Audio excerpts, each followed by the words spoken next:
Welcome, everybody, to the Infernal Brotherhood of the Scruffy Looking Nerf Herders. This is a live Star Wars vidcast by Star Wars fans for Star Wars fans. And for this, our special Halloween episode, I thought it fitting to talk about some fucking wonderful zombie books, Death Troopers and Red Harvest. Oh, yeah. And they're not just two isolated zombie books. One's a prequel of the other. Yeah, and they're only separated by almost 6,000 years. I do like that. Well, first, can we talk Joe Schreiber? Schreiber? Schreiber? I think that's how it's pronounced. Joe Schreiber wrote this back in 2009. Do you think he planned on doing a prequel, or do you, based on the success of Death Troopers, wrote the prequel? Probably, because usually, at least this is how it was back in the day with novel writing, like they would have a giant timeline of years of books being made. Just that way they were like consistently pumping them out.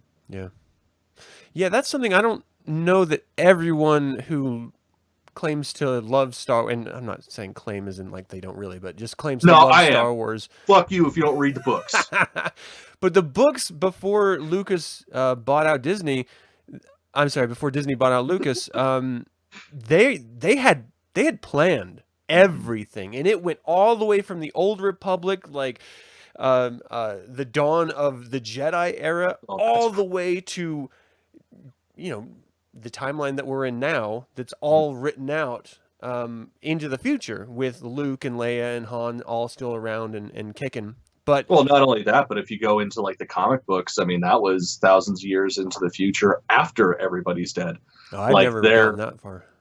Oh yeah, there was stuff that was basically Han and Leia's kid's kid type of thing. So like generations into the future. So I mean, we're looking at about 20,000 years worth of material, which is just wild to think about. And there were, every once in a while you'd run into inconsistencies, but it was nothing like you would expect. No, it was just small stuff that you could easily just write away. One thing that I found interesting is that I always thought this was the first and only horror novel. I didn't know about Red Harvest, which was literally a year later, which I thought was fantastic.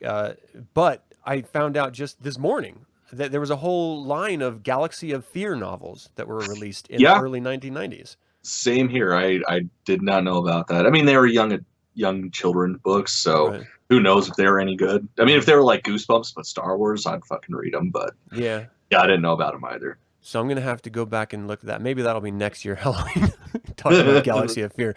But this one was, I mean, when I first heard that there was a horror novel in Star Wars and it was a zombie one, I didn't really have high expectations at all. I was just like, well, I like Star Wars, so why not go in for some goofy stuff? But it ended up being way better than I thought. Oh, yeah. Yeah, and one thing I'll preface this entire discussion with, like usually I'm a big fan of physical media. I have the books, but if you have Audible or anything like that, get the audiobooks. Like it is vastly superior because even though it's a cast of one, like the production value is amazing. There's different tones, different sounds. You hear splats of corpses. I mean, it's both these books, if you love audiobooks, and they're quick too. I think Death Troopers is like 6 hours. Red Harvest is just under 8. Like they're quick reads. Definitely recommend checking them out that way. Yeah, really, really well done. I agree. And I love being able to hear the zombies and everything. But I think it's, one thing that there's certain books that lend themselves a little bit more. Star Wars has always done a great job with their audiobooks, but there's certain books that lend themselves more to an audio presentation than to just reading. I don't know, for whatever reason, like when you do have those splats or the screams of the zombies in your ears, it adds the tension that it's there in your imagination, but not to the effect, at least not for me. And so I just thought it added a whole new layer of horror to what was otherwise a good, scary book. Oh, yeah. So definitely. Do you want to talk about some of these notes before, like when was this set, Death Troopers? Okay. So Death Troopers, it was, to best of my understanding, it's about a year to just a few months before A New Hope. Like this is right before they get the Falcon back. They get the drop, where they get the shipment that they end up dropping, and then having to go to Mos Eisley's to make money so Jabba doesn't kill him. Yeah. And we're talking about Han Solo and yes, Han Solo Chewbacca. and Chewbacca. Probably should have prefaced it with that. I'm still waking up. And then we got Red Harvest, which takes place 3645 Battle before Yavin. So this is almost 4,000 years before before the other book happens.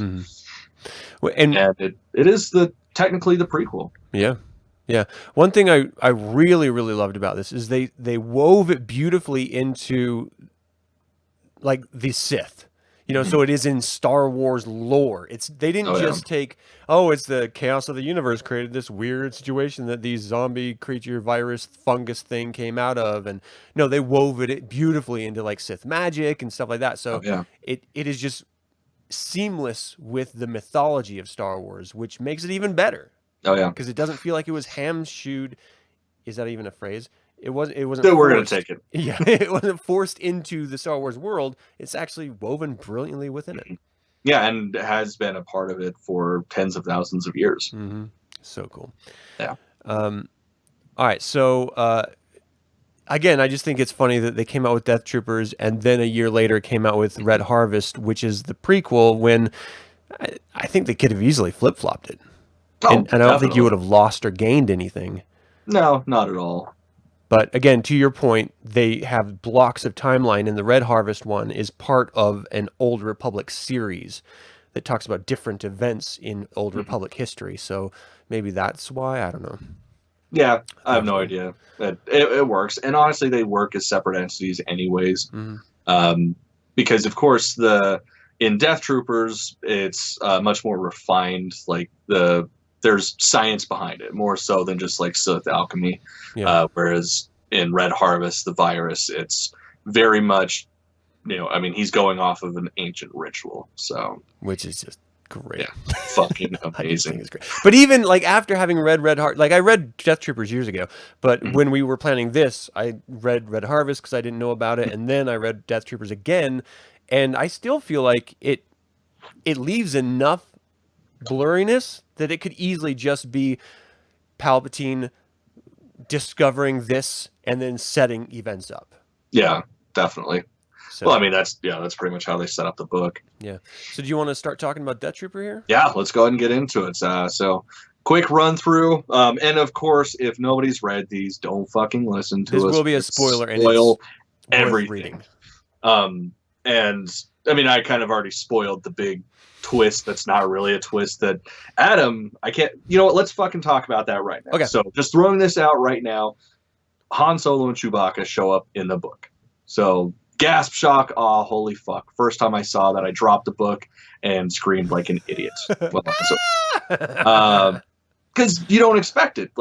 They're down on the prison barge, blah, blah, blah. Okay, so until Han started talking, because they don't lean into it at all who they are. No. Like when they're describing Chewbacca, because the doctor, and we'll get into this in a second, but like when you first meet Chewbacca, you don't know it's Chewbacca. You just think it's a random Wookiee, because guess what? Other Wookiees exist, people. Yes, and there are other Wookiees on the barge. Yeah, and so I immediately just thought that, and it wasn't until you heard Han's voice in the audiobook or read the reveal that you were just like, yeah. But yeah, so you were saying that you feel they weren't even necessary. I want to hear more about that. Yeah, I think, we haven't really set up anything. But okay, yeah, whatever. Yeah, we'll get to that then, I guess. Okay. Yeah, so quick run through. The book starts on the prison barge purge. How the hell I forgot that while I'm looking at it, I don't know. So basically, it's a prison barge going, system to system, picking up convicts to take them to a prison planet. And as they're going through wild space, or on basically the outskirts of the outer rim, their barge breaks down. Luckily enough for them, well, unlucky enough for them, they come across the Star Destroyer Vector, which just so happens to be broke down, and there's a team of engineers on the barge that are like, well, this is what's wrong with the propulsion system. I'm sure if we can hop across, we can scavenge parts, get back, put our shit back together, and make it on time. Mm-hmm. Well, as soon as they board, there's two parties, and sorry, I'm losing my voice today. One of them ends up disappearing. They go back. They're hearing some crazy shit while they're on there, and it's all spooky as hell. Mm-hmm. I mean, it's a Star Destroyer, and it's completely desolate. Like, they're not finding anything except for droids that scare the shit out of them.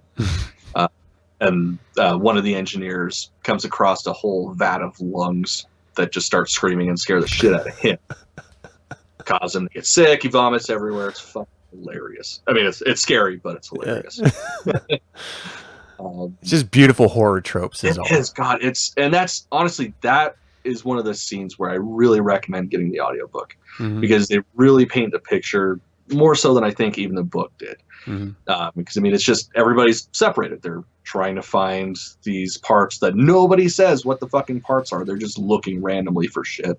Turns out it's like this tiny little thing they can just plug in and take off. The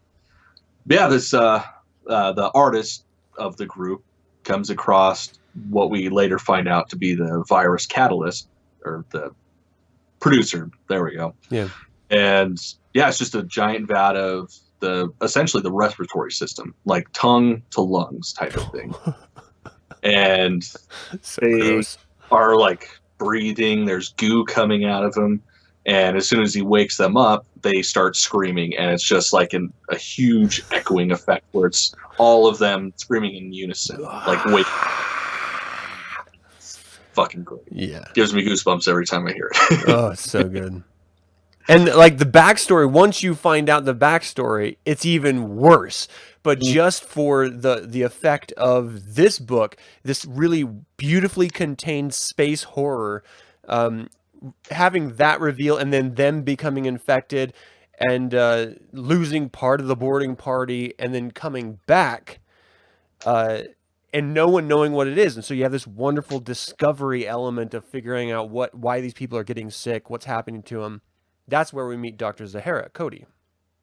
Yep. Right? Yep, that's about the time once they start coming back.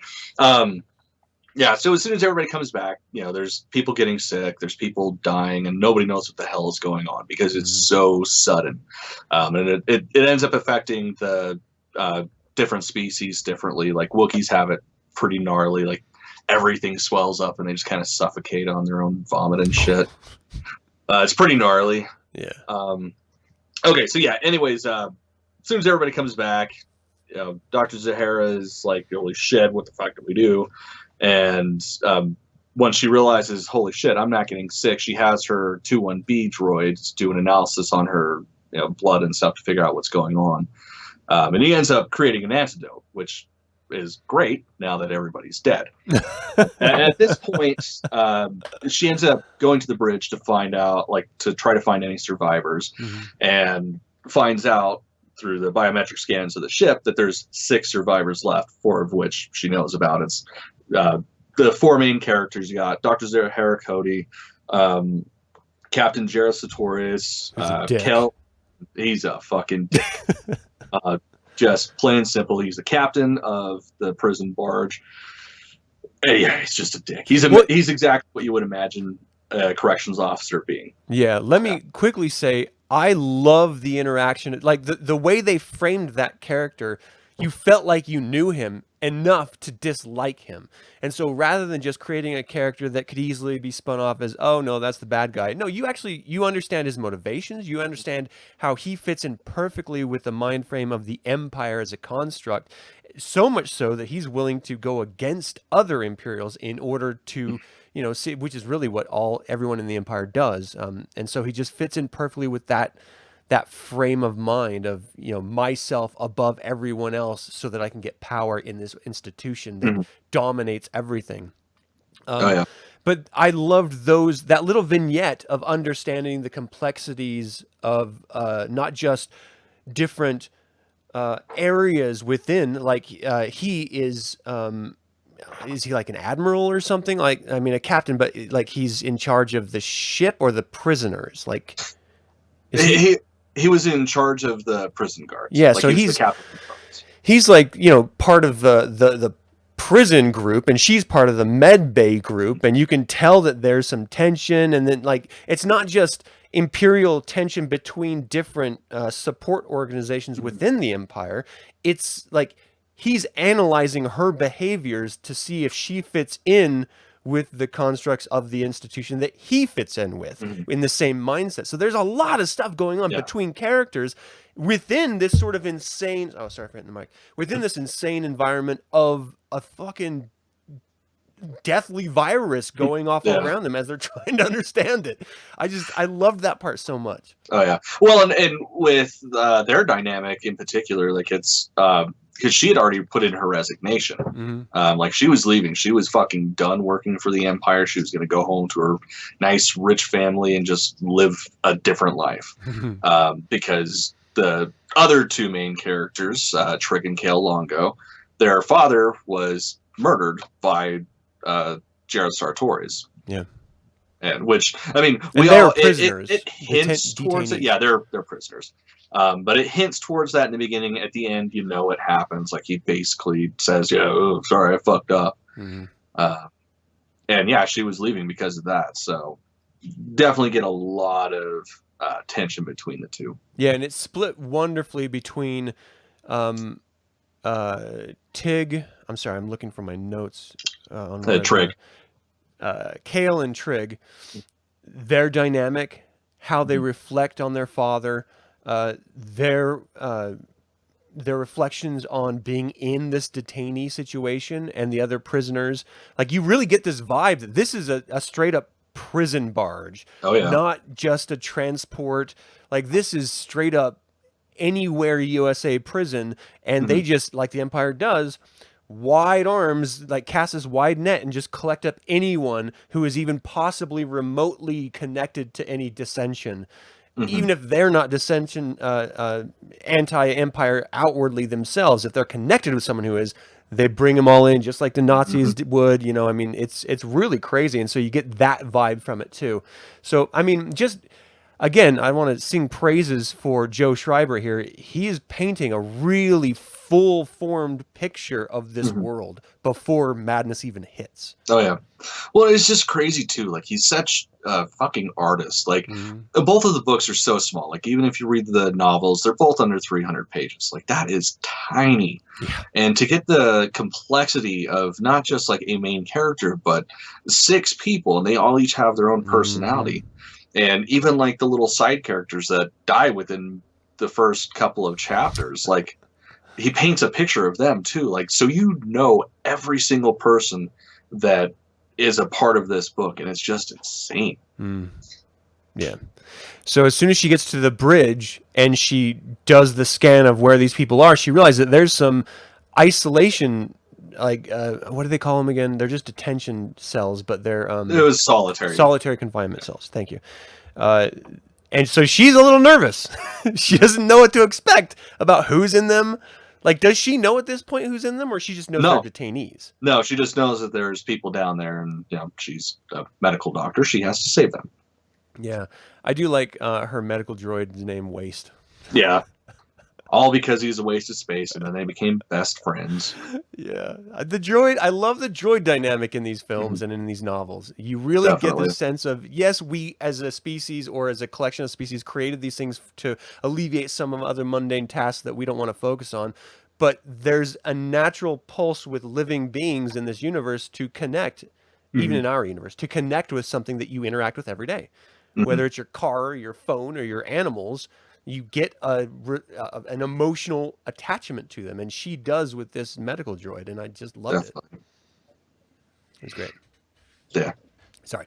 So she gets down there, and when we're first introduced to Han Solo and Chewbacca, it's in the context of her opening up these detention cells, not knowing who's inside, and being terrified because, one, there's not a lot of ammunition or weaponry that she has access to. Like, she has a single blaster, and that's part of the terror, because at the point that she leaves the med bay, she knows that there's a virus, and she knows it's spreading in the ship actively right now. And she knows she's the only one that has the antidote to it. So she's trying to find anyone to give them the antidote so that they can together work together and get off this alive. But all the weapons seem to go missing. All the bodies seem to go missing. Mm-hmm. Which even adds to the suspense and terror of what the hell is going on. Are these things thinking, or are they just mindless zombies? It doesn't yet tell you, but it's very scary. So she only has like one blaster, right? Yeah. Well, I don't even think she has the blaster until after the confrontation, because I believe it's after she goes down there, meets Han and Chewie, goes back up. That's when they. So as soon as they leave there, that's when they first notice that all the bodies are gone and everything with them is gone, and they decide to go find the escape pod. And at this point, one of them's already gone. Captain Sartorius went to the warden, blasted him in the face, stole his code, and self-preservation. Jumped ship. Yeah, and of course, being an Imperial barge or an Imperial shuttle, period, everything's symmetrical, so they already know. Well, at least Han knows. Hey, there's one on the other side, so let's go there. Yeah, well, I want to tie in really quick that Kale and Trig found out that they could escape while all this hell was breaking loose within the prison space. And so they actually got in the escape pod when they were approached by Captain Jareth Sartorius. And he was like, get out. And they're like, we can all live together. He's like, get out. I don't care. Yeah. Like, he's just that type of a dude. He doesn't care. But I love, and just to foreshadow, I love what happens to him later. Oh, yeah. Is the best horror novel encounter that reminded me of some of the best horror moments in film. Oh, definitely. Definitely. So I'm sorry. So one thing I also wanted to touch on is we sort of glossed over. It's one of the best parts of the book when you get inside the mind of the virus through Chewbacca. Yeah, that shit was insane. Like it explains what you go through as a victim of this virus, as someone who contracts it, and what it does to your mind, and how you sort of go into this hive mind scenario, which I think up until that point they allude to, but they never outright say. Red Harvest straight up tells you, right away. But this isn't just a one-off zombie. You're on your own. Yeah. There is a hive mind. The virus itself is a hive mind. Oh yeah. Once it infects you, you become one of its limbs, essentially. Yeah. Yeah, and it's the thing I like about that too. Since we're talking about it, anyways, we definitely get that with. Like we get different experiences through different characters. Like everybody has it differently, but it's always the same. It's almost a bit of like it's rough, you don't want it, and then you slowly accept it and embrace it, and then that's when it takes you. And yeah, with him it was insane because it's like he went right back to being on Kashyyyk with his family, and the virus is telling him that it's time to eat. You must eat them all. He's going through killing everybody, eating the young and all that shit. It's intense.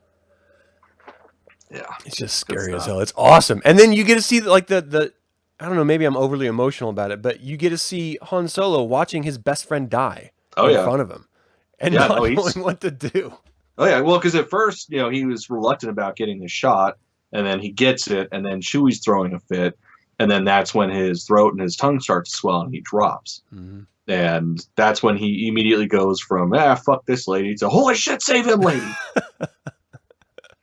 Like he was terrified. It was just awesome. All right, I'm sorry. So they get up to they're trying to find the other escape pod once they get to the one that's already been ejected. And is that the point that they meet Trig and Kale? Yeah, when they get to the other escape pod, because they come across it, but they can't get into it. And they're actually the ones that had the weapons, because at the beginning of the book, they were trying to do a deal with the head gang leader that's on the prison barge by trading weapons and information about weapons for basically just not getting their asses beat. Yeah. So yeah, they ended up coming across a couple power packs and I think it was 2 blasters. So that's when the weapons come into play. It's great. I do want to say, because we started the show talking about it, I like that Han Solo and Chewbacca are in this. I like the dynamic they create, because you know who they are, so you know that they're not going to abandon people. They're reluctant heroes. Chewbacca's not. He's an outright hero. But Han Solo is always like this sort of reluctant hero. He's going to help you, but he's going to complain about it. Yeah. And so you know instantly that, okay, they're making it out alive. So how many people are they going to bring with them? Mm-hmm. So you just, like, as a reader, you know that. I don't think they needed that, because I think it would have been scarier if it was just some other random bad guys. Mm-hmm. Then you don't know that they're going to make it out alive. And it's a Mm-hmm. bit more of, I don't know. I don't know if they did it because they wanted high stakes or they wanted the connection with familiar characters for the reader. But I think it could have been just as good if they didn't have them at all. Mm-hmm. Definitely. I really think it was probably just to play safe, Mm-hmm. because it was such a far off concept anyways. Yeah. Because I mean, of course, we'd had some stuff that was a little on the scarier side. Nothing this major, though. I mean, this is a fucking zombie virus in Star Wars. Yeah. We've never had anything like that. So I would say it's a safe bet to say that that's what they did, was just to make it so there was that little bit of familiarity. So if you weren't feeling Star Wars up until then, that's when it's just like smack right in the face. Hey, this is a Star Wars novel. Yeah. So can we talk briefly about why they didn't just escape in that escape pod? Like, Yeah.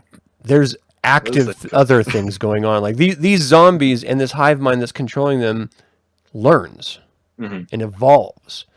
Oh, yeah. And it starts to problem solve, which is a terrifying thought. Well, and the whole initial split up was because they all got to the pod but couldn't open it, even with the access codes. So essentially that meant that it was locked from the inside out. So that's when everybody split up to go, Han, Chewie, and Dr. Zahara, they all ran up to the bridge to unlock it manually.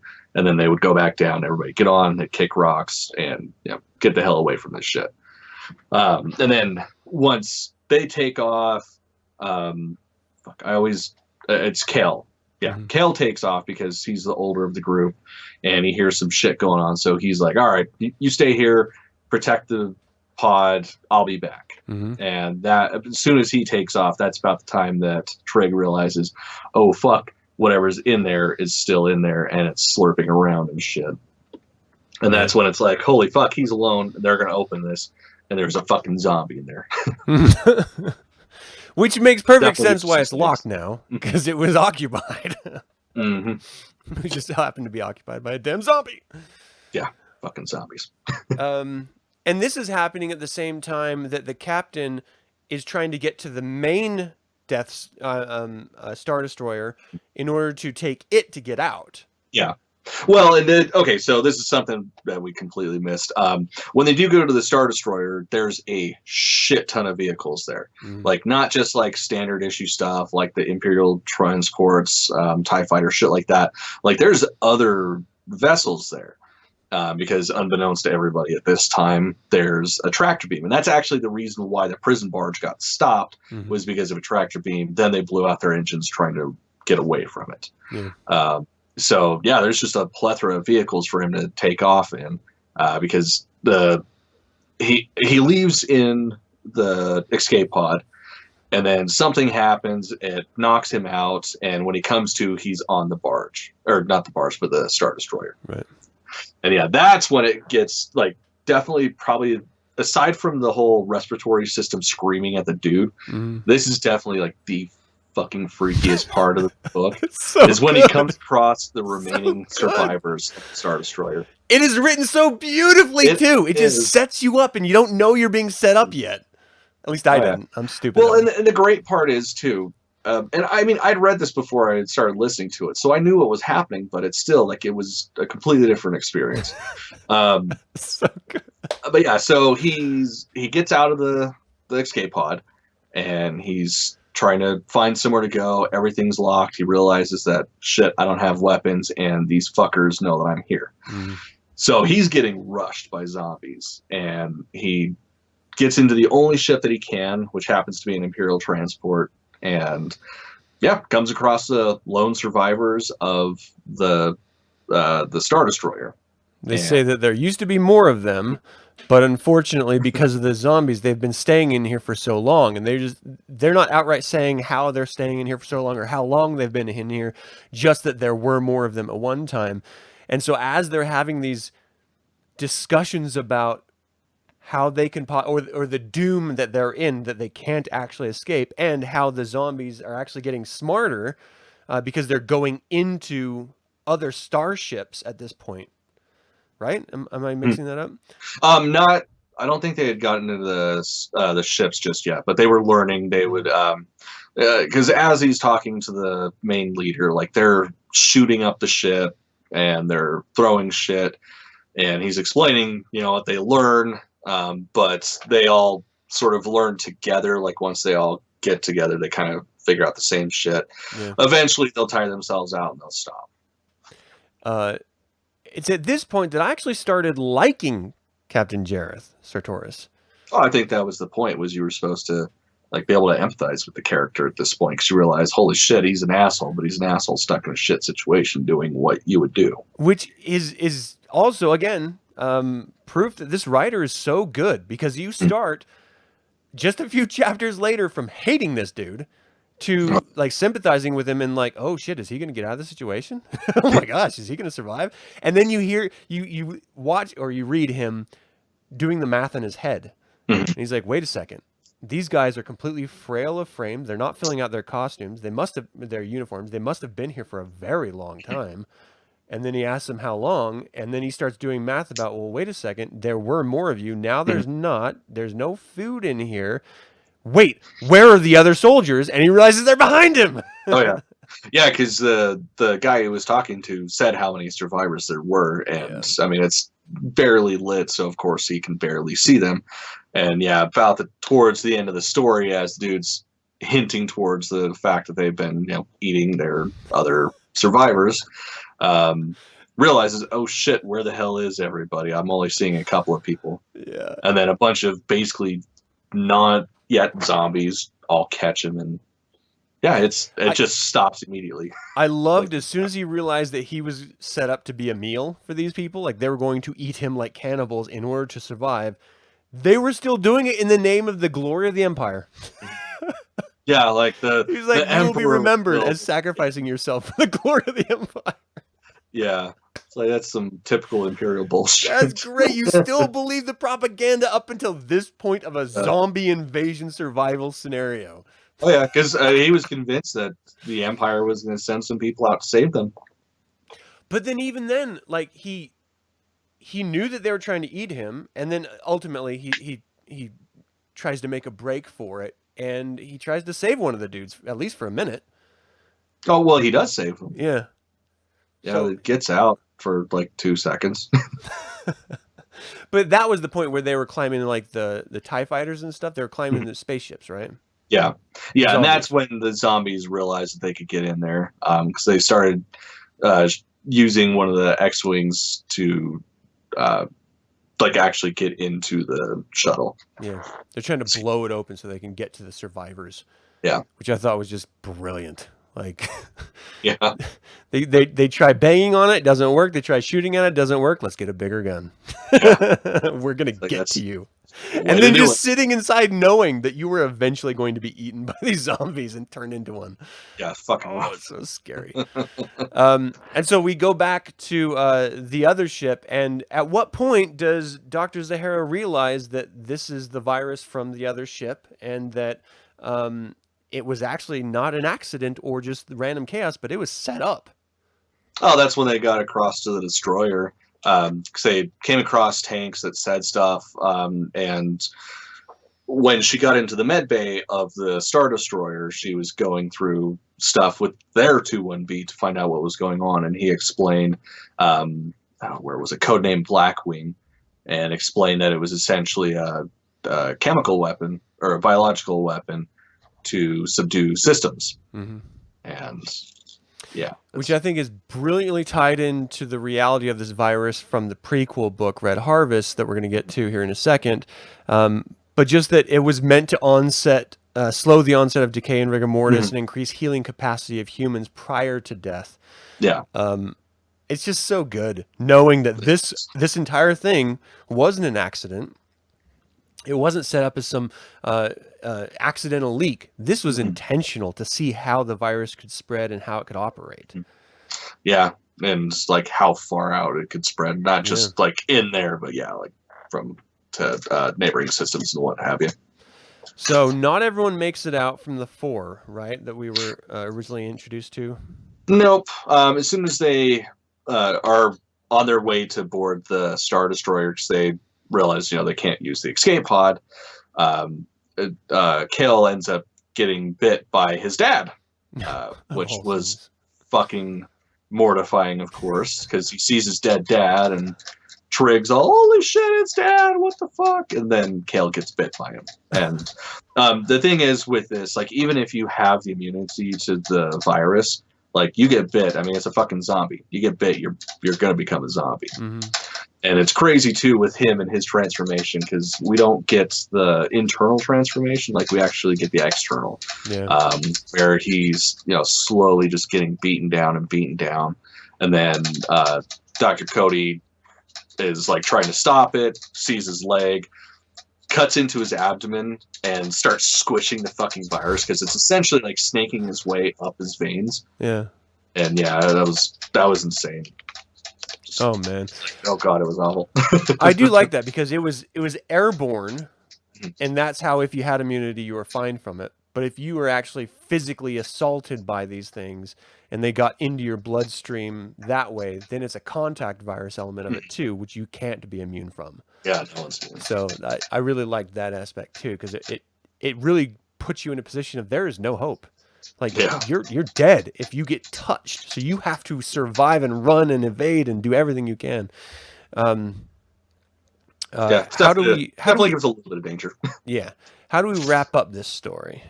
All right. So basically, I mean, everybody kicks ass. Everybody gets out, or tries to at least. Mm-hmm. Sartorius has a redeeming moment as soon as he gets out. He comes across a skiff to, save everybody. And in the moment that they're all trying to leave, he realizes that he's been attacked. So he ends up jumping off the skiff to take out if I remember correctly, it was the X-Wing that was trying to shoot down the skiff. Mm-hmm. He jumps down, takes out the pilot, and ends up dying and all that shit. But right before he gets this moment of, I'm a bad man, or he's telling Trigg, he's like, look, I'm a bad man. Your father wasn't. He was a good guy. Be like your father. Don't be like me. And then he jumps off, and then you're like, oh, this guy that we hated, we don't hate now. Yeah. So that was nice, I guess. It was really nice seeing that turning point. Yeah, and then they just they end up watching a bunch of the zombies, like, because now that they understand, oh fuck, we can get in the X-Wing. Mm-hmm. They all start hopping in different transports and actually start taking off now that the tractor beam's down, because they get the tractor beam down. That was the whole point of going across to the Star Destroyer. So yeah, they end up, oh god, where was it? Anyways, they ended up coming across a vessel that they could take off, and as they're all leaving, they realize, oh yeah, it was the Imperial shuttle that everybody was on, the cannibals, blah blah blah. As they're leaving, they're noticing that the zombies are starting to die again the further out they get from the ship, and that's when they realize that in order for the contagion to work, it has to have close proximity. So if they're not constantly in that airborne capacity, then the body just immediately reverts back to actual death. Yeah, because as the zombies were getting smarter, they were actually taking ships and leaving. And the survivors that were trying to continue existing were like, oh shit, they're going to spread it across the galaxy. Yeah. And then they see that they can't. So that was kind of nice. Yeah, so that's nice, and that's ultimately why the Empire never went back out there. They just left that shit alone, because fuck that. Yeah. Then, I mean, it ends real nice. Like, because they stole a ship, they end up going and selling it on the black market. They split the cells. Chewie and Han leave to go buy back the Falcon because it's impounded. And then it ends with Dr. Cody and Trigg going to, well, shit, this is something we missed, apparently. So as Dr. Cody was going through the med bay, she came across a note on some flimsy that one of the guards wrote, that he was basically telling his wife, sorry, I'm dead. Mm-hmm. And they decide, whatever, let's go give that note to the wife, and that's how it all ends. And it's this moment where you realize that not everyone in the Empire is a horrible human being, and that the Empire, the construct of the Empire, from this overview, is pure evil, but from the soldier stance or the individual stance, there's a human element to it still. And that the survivors, the only thing that they have is their humanity at this point. And not for long, it seems. They're going to die. And so if they can pass on any semblance of humanity in a moment, they're going to try to keep that alive because they know otherwise it's pure doom. And just that little moment of picking it up and pocketing it, it took me back to like Saving Private Ryan. It took me back to old war movies. And I was just like, that's beautiful. That is the best of humanity, is us willing to tell another human story because it's another human. Not because they're a hero, not because they're great, just because that's what we do. You know, we take care of our own, and at least we're going to try to tell your story to those you love because we want someone to do that for us. And if I remember correctly, it was actually one of the soldiers that wasn't an asshole to her, right? And that's why she did it, because most of them hated her because, well, she was leaving. Yeah, she connected with the detainees more than she connected with the guards because they were human, and the guards were typically dicks. Yeah. Okay, so the second novel, Red Harvest, well, let me put it this way. Death Troopers starts with the human element and then expands out to a grand scheme. Red Harvest starts with the grand scheme and then narrows it down to the human element. And I thought that was a really interesting take, too, is that it flip-flopped the storytelling aspect, where right up front you get what Darth Scabrous is doing. And I love the fact that they're on Odacer Faustin Sith Academy. This is the Faust story of selling your soul to the devil for anything. And that's essentially what he's doing. That is what he's doing. But this is interesting because it takes us back into the Old Republic when there were multiple Sith academies. The Sith were not just the rule of 2 yet. So multiple Sith academies, Dark Lords of the Sith, or Darth X, there was a bunch of them because they just were individuals of authority in these different institutions. And so I thought that was really great that we got to revisit that, where there was tons of Sith, planet of Sith, and it wasn't just this hint that a Sith set up this mass situation. This was a single Sith who was in charge of this greater academy, but he was dabbling into things of an older time in that ever Sith way of looking for immortality. And like we've been teased this from the prequels and the movies. We've seen it in cartoons and in comics and video games that there are ways to extend your life, and this is just one way that this particular Sith is trying to extend his life, and it ends up just going wild and crazy.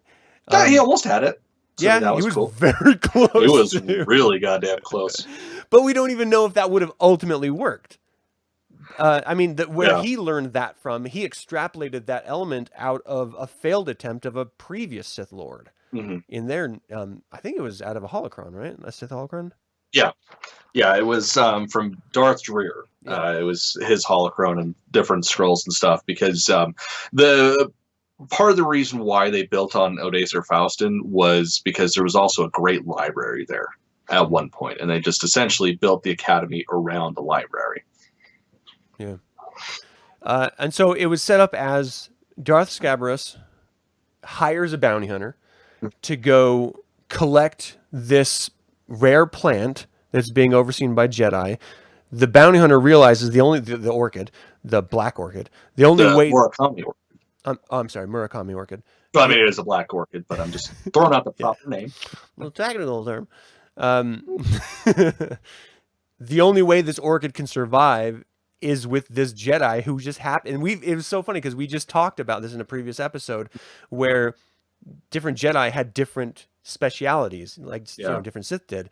This Jedi just happened to be like a botanist and love being around plants. Straight up. And so she was the only reason why this could even work. Yeah, she was so powerful. Like, they do set up that all living beings, or because obviously, of course, all living things have certain force abilities or whatever. But like this particular flower, the Murakami orchid, it's such a strong in the Force flower that it's fully conscious. So it takes a special kind of person to be able to handle to deal with this thing, and she just happens to be that person. Which explains why ultimately, once this ingredient is used in order to create this virus, is it just the dark side of the Force going through this orchid that creates the sentience? Or is it the orchid, the innate orchid itself that corrupted is the sentience behind this virus? See, that I don't know. Like, I'd never really considered that. Because, I mean, of course, we know from the book that there's like a chemical vat that it's put into. Mm-hmm. So without knowing like what the chemicals that it's put into are, I really don't know. I would imagine that, yeah, that's what causes the sentience of it. Because as time goes on, Hazisto Trace is able to almost control the virus in a way. Yeah. But that's a little bit forward. So you have almost this sort of Dracula setup where this character is brought to this ultimate evil place in order to be a part of this ultimate evil scheme. And then she tries to escape, and that's when all shit breaks loose. Yeah. And he is not even afraid. Darth Scabrous isn't even afraid that he unleashes virus, because in his mind, he has a plan in order to survive it. And he doesn't care about these other Sith. Yeah, and that's the ultimate goal. Like, he has to become infected with this virus anyways, because, I mean, you're dead once this virus gets into your system. You still have a little bit of sentience and a little bit of yourself, especially if you're powerful enough in the Force to be able to like push back death, but embrace the sentient side of the virus. Mm-hmm. And the ultimate goal is to completely push out the death part and meld with the virus. And so really the goal for the Dark Lord is to take this Jedi and like consume her heart, right? Or to just cut it out with a special sword and then use it in the ritual, or... Well, yeah, that's part of the ritual is, I mean, setting her up on the altar, calling upon the Force, blah, blah, blah, and then, carving her heart out with the ceremonial sword and eating it while she's still alive, thus absorbing all her Force powers. And then because it takes becoming more than immortal.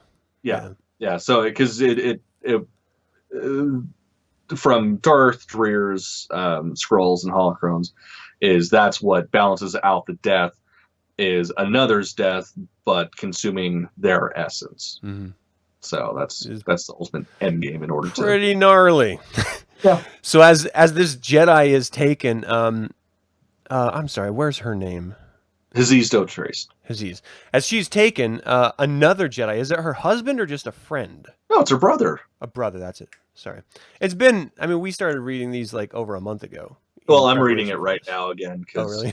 Because you're a better person than I am. No, because I fucking love these novels. Like, I've listened to them twice in the past 2 months. Oh, wow. Okay. Yeah. Damn, why can't I remember his name? What's that? I was just saying, yeah, they are good. Yeah. Well, her brother comes to rescue her, and so he's, undercover flying to this planet, and you experience the results of the virus through his eyes. And then as she's escaping on her own, the bounty hunter comes back to help her get her out. Now, I can't remember whether he came back because he was trapped and he was just trying to go back to the Dark Lord and found her, or was he coming back specifically to save her? No, he wasn't trying to save her. He was just trying to get the fuck out of there and just happened to bump into her. So Tolka was the bounty hunter and his shit was done. Like, as soon as he handed over the Murakami Orchid and Hazizo, Darth Scabrous is like, okay, your money's already transferred. Get back to your ship, kick rocks. So he did, but that's... it was like shortly after that happened, that's when the Orchid was put into Wim Nichter's body, and then that's when the disease spread. And it spread fast. It took over the entire fucking academy within hours. Like, the entire academy. And these, like, in this book, when they were operating, I got more of a World War Z sense of the zombies than I got in the other one. Definitely. Where they were all working in unison at once and, just climbing on each other to overrun everything. Oh, yeah. And it was just like, oh, you guys are all dead. Like, And you even got, like, these little vignettes of Sith students banding together to survive. and just seeing them overrun. Like, that's what I really liked, is it didn't just stick with these main characters. You get these B stories as well.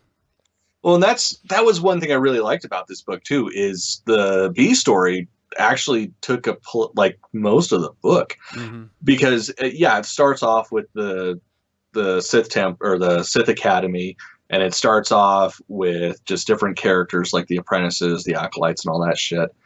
And I mean, it focuses so heavily on them, and then a couple chapters in, you come across Tazizo Trace and Rojo Trace, and I mean, that's the main story right there. Them, Tolka, and Darth Scabrous, like, that is the main story.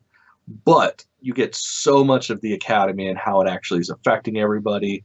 And one thing that I thought was really fun was a lot of the apprentices realizing the power of the virus and what it meant, because like you said, in this, we get a lot more of the unity of the virus.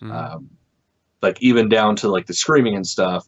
Once the screaming starts, they all start screaming. It's almost like a forced echolocation. Like, they're trying to find each other and communicate with each other. And you get some of the students that realize the power of it and give themselves over to it to become one with it. Like the main, oh God, why can't I think of his name? Basically the star pupil essentially kills himself just to become a part of it, because he knows how powerful it is. So as the zombies are taking over the cafeteria where the majority of the live students are now at, he slits his wrists and presents himself to the zombies to become one with them. It's fucking crazy. Yeah. I also really liked how the Scabrous didn't really care that the Jedi was running away, because he knew he was going to get her eventually. Like, he was more focused on his moment that he had to do, the job he had, the task at hand. And then he was like, she'll be back, or I'll get her back. It's not going to be a big deal. So, especially with all the planetary defenses and stuff. Like, he hits up his HK droid and was like, hey, we need to catch her. Yeah, don't kill her. Yeah. Dude, I love this HK droid. Yeah, fuck yeah. So as soon as the bounty hunter and Hestizo are trying to find a way to get off this damn planet, they run across this HK droid, and they're being swarmed. Like they're just evading as much as best they can by these zombies. He realizes that the HK has a restraining bolt on it, stopping it from being able to perform its primary function. And then he like breaks the restraining bolt, and it turns into Rambo. Well, that was honestly probably one of my favorite parts of the book, was just their interaction, because he's talking to the droid, asking about the planetary defenses and stuff. Excuse me. And the whole time he's like, why aren't you doing anything? Why can't you do anything? He's like, well, I'm just a protocol droid. And he's like, no, don't you know what HK stands for? And the droid's just like, I have no idea. I just serve my master. Yeah. And he's like, hunter killer, you are a destroying droid. And then that's when he knocks off the shit. That's when HK is just like, oh yeah, I can do this. And then they have a game of just like destroying zombies. Yeah. It was so that show's so fucking good. So good. So ultimately, the Darth Scabrous recaptures Hestizo, and her brother comes rushing in to save her as she's about to be sacrificed into Scabrous' immortality. Her brother, he does his best. I mean, he did pretty good. He went toes with the Dark Lord of the Sith. That's a lot. He's a Jedi Knight going against a Darth, like a fucking. He's like the head of the people. Yeah. Yeah. So he couldn't beat him. You knew he couldn't beat him. You almost got there in the novel where there's some points, but ultimately, you want to explain how this Dark Lord's plan ends up? Yeah. So, Rojo Trace gets in there, and he is battling him, and he knows at a certain point, fuck, I'm just trying to save my sister. I'm not going to make it out of here. So he does what he has to do to try to take him out. And while he's keeping him preoccupied, Darth Scabrous is, of course, doing the evil man shit where he's going over, oh, this is what I will do, blah, blah, blah, blah, blah. Monologuing. So he's super distracted. takes out Rojo Trace, and then at that point, that's when Histizo takes him out with the Sith sword that he was trying to kill her with, thus ending everything. Like she just hacks his head off, and that's that. So after that point, that's when Tolka ends up coming across her with the HK droid, and they're like trying to get the hell out of Dodge because, well, the entire fucking planet is now zombies. Like even down to like the librarian, which is this that was cool, a millennia old tree, spirit tree thing. Even he's infected. Like, which that shit was crazy when Darth Scabrous infected him. It's like, oh, okay, so this affects even plant life, which I mean makes sense because it's a fucking plant-based thing, but whatever. Yeah, so as they're taking off, all the turbo batteries are still on. They're trying to shoot down the stuff, so that's when HK ends up sacrificing himself. He jumps off, takes out the guns and stuff, but in the process, instead of just like turning everything off, he ends up just blowing the fucking tower up. That way they can get out. So they think, okay, cool, we're clean and clear. Let's get the fuck out of here. And the mechanic that was on there, like one of the only survivors, he's flying the ship. Histizo's with him, and Tolka's in the back, and he locks himself up because he realizes that when he was interacting with the infected Tauntauns, which that was holy shit, just the fucking Tauntauns, man. I love Tauntauns. I want a zombie Tauntaun so bad. But, yeah. So one of the Tauntauns ended up spitting in his face, and he got sick that way. So as he's, pleading with her, like, look, we can't spread this shit, just get rid of me. That's when they realize that one of the apprentices ended up stowing aboard, that it's infected, comes after her. She kind of tussles with him a little bit, and in the end she ends up opening up the hatch. Pulls a Ripley. Yeah, pretty much. Both Tolka and the apprentice take off into space, and that's it. They're gone. So thus ending the spread of the virus. So she ends up going back to Marfa, which was the botany planet. And she's like, okay, well, I'll go about going back to real life. And as they're talking to her, explaining, we have another Murakami Orchid. We saved a strain. That'll be what your duties are. She's like, yeah, you know what?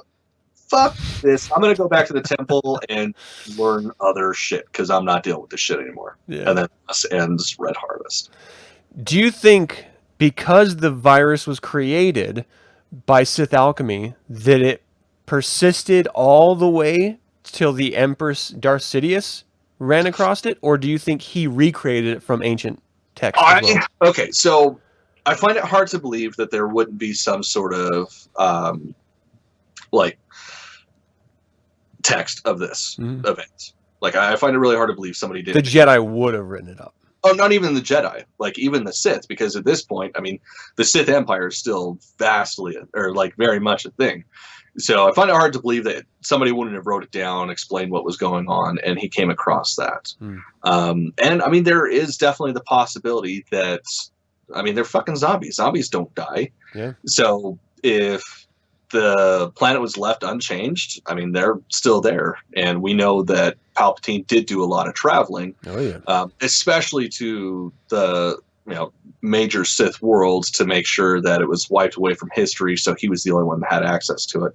So I wouldn't find it hard to believe if he actually showed up on Odacer Faust and found that shit and was like, oh, I could use this. You know what would be a great third book? Would be him flying to that planet, getting trapped and having to survive to recover the holocron or some bit of the virus, that the tongue respiratory system thing, and barely making it out alive. Fuck, that would be so awesome. Like, he went in with like a contingency of his troopers, of his elite guards or something, or maybe even with Vader. I don't care. But like, that would be a great survival story where even the Emperor and Vader, or just the Emperor and his guards, don't make it out hardly alive. Oh, man. Yeah, that'd be great. Like, I mean, look at how well they did Darth Vader the Sith. Like, that was fucking tits. When you have great. When you have Palpatine, Vader, and just a handful of his Imperial guards. Imagine that on Odacer Faust. Oh, that'd be great. So good. That'd be great. Yeah, thanks, Disney. Come on, Disney. Give Joe Schreiber a job. Tell him to write this novel because it would be really, really good. Yeah. Oh God, could you imagine like a short on Disney Plus about that on a Halloween special? That'd be great. Well, that's the thing, man. Like I don't know why they can't do more with him. Like he is an amazing horror writer because it's not like overt horror. It's not like the Clive Barkers or the Stephen Kings where it just like gets under your skin and fucks with you. Like this is anybody can appreciate this kind of horror. It's like this is the PG-13 horror. And I mean he did do one other novel that kind of borderlines horror. Like that's why we didn't talk about it, but Mall Lockdown. It's got definitely some tense moments. It's worth checking out too. Like this dude's just an amazing artist. Just plain and simple. Well, I think these books are essential reading for any Star Wars fan because what we gave you are the cliff notes.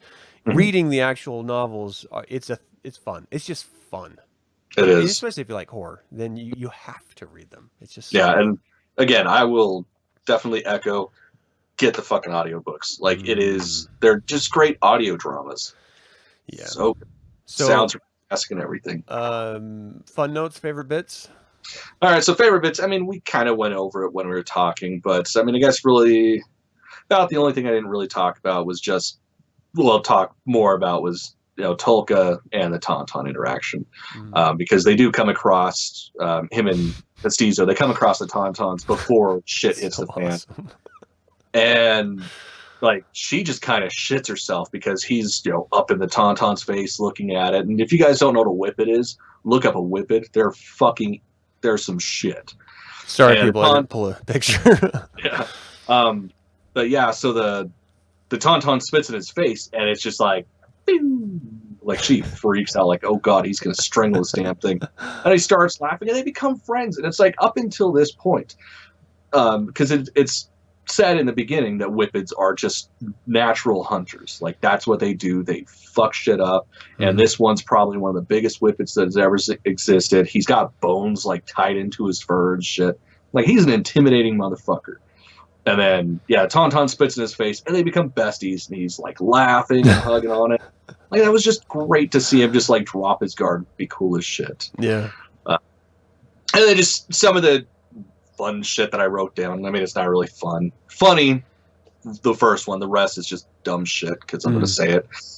So Rojo Trace, like, as soon as you get his first interaction, like he's a badass. Yeah. He's an investigator. He has telemetric abilities. Like he'll show up to crime scenes or massive things that happen, touch something, and know exactly what's going on.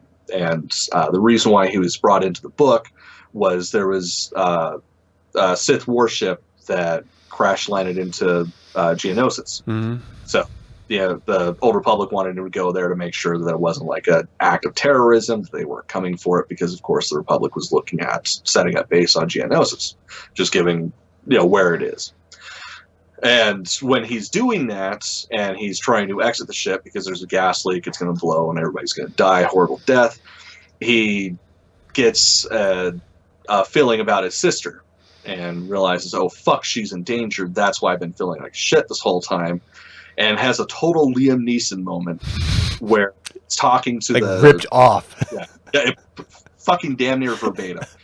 But he's talking to Tolka. He's, I have a special set of skills, and I will find you, and I will get you if you don't return her, blah, blah, blah. Yeah. There were like 2 or 3 words missing from the exact diatribe of Liam Neeson taken, but it was flat out like Joe Schreiber was like, I fucking love this movie. This shit's going in. It was good. I loved it. Like I still thought. Yeah, it didn't take me out or anything. And just like the other 2 notes, I mean, originally this was supposed to be called Black Orchid, which, I mean, as soon as you find out about the Murakami Orchid, it makes sense. And apparently, in the German title, instead of being Red Harvest, it starts Scabrous. Just some little nice things to know, I guess. Fine. Again, loved it. Loved it. It's one of those that I will go back to probably once a year and just reread it because it's horror and it's Star Wars, and they're 2 things that I love. So. Yeah, there's very few things in the world that make things better other than the 2. So to have them together, it's amazing. Well, that's going to be the entirety of the show. Is there anything else you want to touch on? I think we got everything. I hope you guys have a fantastic Halloween season, because it's a whole season, not fall. It's Halloween season. And thank you guys so much for tuning in to the show. The live viewers that came in and out, we appreciate you guys' attention for as long as you can give it. Let us know. Have you read these books? Did you ever read the original horror series that we had touched on at the beginning, Galaxy of Fear? What did you think of any of them? Do you like zombies in your Star Wars soup, or would you prefer not to have them at all? And what other type of horror creatures would you like to see come into the Star Wars galaxy? Let us know in the comments below. Like and share the video. Thank you all so much for tuning in, and until next time, may the Force be with you. Sayonara, snotwad.